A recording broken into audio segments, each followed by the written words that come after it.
Conversar de diferentes asuntos, especialmente con nos diferentes empleados que estão bem de Filipinas e estabelecendo aqui na Aruba para trabalhar. Hopi de nanta vai também trabalhar em cuido, em hospital e qual hopi tá reação positiva ribanan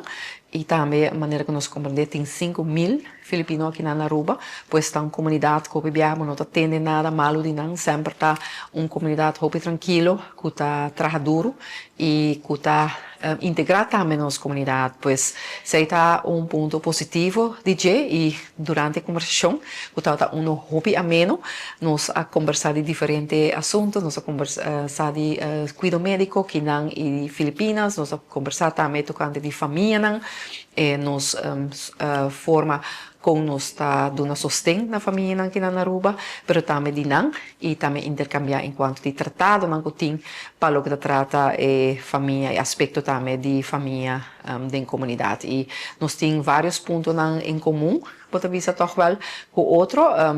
coisa que por exemplo nas Filipinas uma pessoa não pode zoomar seu divórcio é um caminho largo e tem que pagar uma placa na Aruba essa que é mais fácil e tem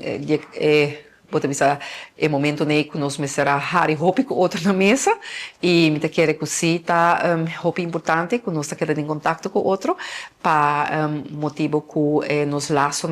de amistade nos laços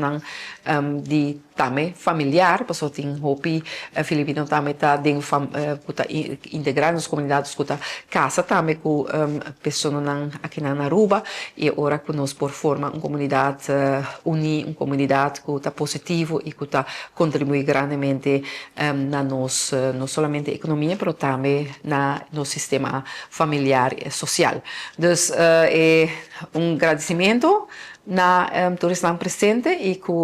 assim nos por também queda em contato com outro para assim sostener outro e para assim a vida aqui na Aruba vida hopi placentero.